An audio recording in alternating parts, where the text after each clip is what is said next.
గొడవరా అన్నాడు అధ్యక్ష. ఇప్పుడు నేను అడిగేది కూడా నా ప్రశ్నలు కాదు అధ్యక్ష, రాష్ట్ర ప్రజల తరపున అడుగుతా ఉన్నాం అధ్యక్ష. అధ్యక్ష ఇంకొక మాట చెప్పాలి అధ్యక్ష, ఈ సందర్భంగా 2.5 ఏళ్ళైంది ప్రభుత్వం వచ్చి. జార్జ్ ఆర్వెల్ అని ఒక పెద్ద ఆయన ఉన్నాడు అధ్యక్ష, ఆయన అన్నమాట, in a time of deceit telling the truth it self is a revolutionary act.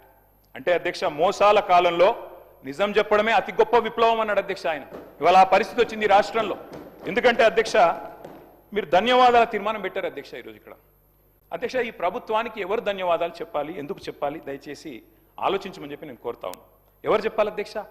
6 గ్యారంటీలు గౌరవనీయులు డిప్యూటీ సీఎం గారు ఆనాడు సిఎల్పి లీడర్ అధ్యక్ష వారు చెప్పారు అధ్యక్ష చాలా అద్భుతంగా.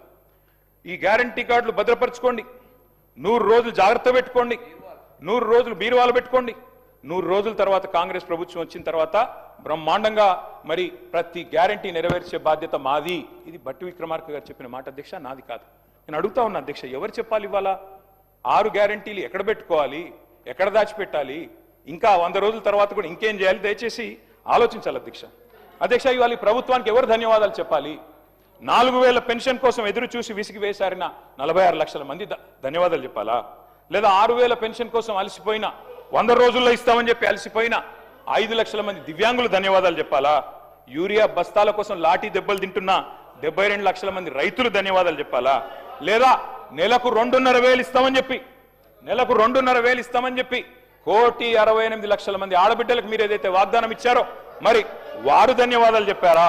ఎవరు చెప్పాలి అధ్యక్ష? 4,000 నిరుద్యోగ భృతి అన్నారు, 2 లక్షల ఉద్యోగాలు మొదటి సంవత్సరంలో ఇస్తామన్నారు, మరి ఆ నిరుద్యోగ సోదరులు ధన్యవాదాలు చెప్పాలా?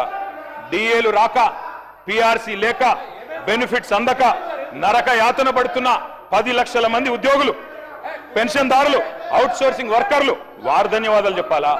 విషాహారంతో చస్తూ పురుగుల అన్నం తింటున్న లక్షలాది మంది విద్యార్థులు స్పీకర్ సార్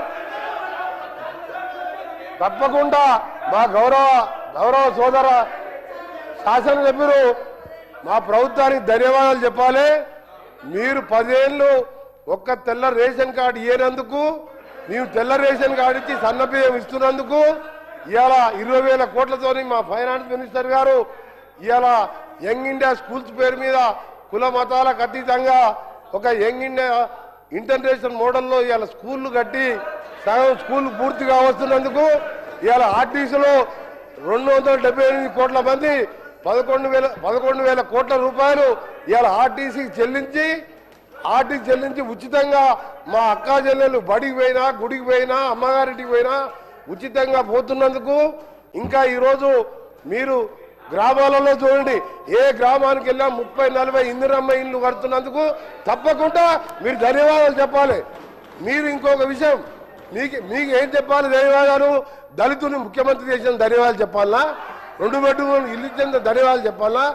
మేము ఒక్కటే చెప్తున్నాం, కేటీఆర్ గారికి మేము చేసిన కార్యక్రమాలు చెప్పండి, మేము చేసిన మంచి కార్యక్రమాలు చెప్పండి, మీరు చేయవలసిన మేము చెప్తున్నాం.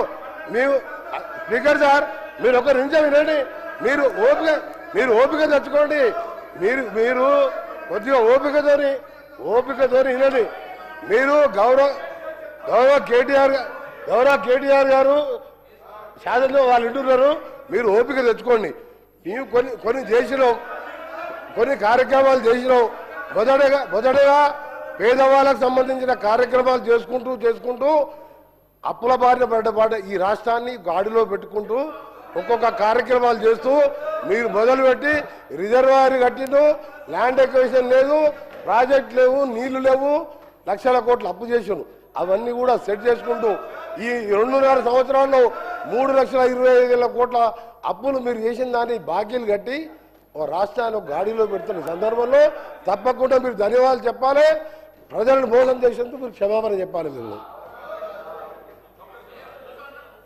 కేటీ రామారావు గారు సార్ ఇవ్వండి సార్, మా శ్రీనివాస్ యాదవ్ గారికి ఇవ్వండి. రామారావు గారు మీరు మాట్లాడండి.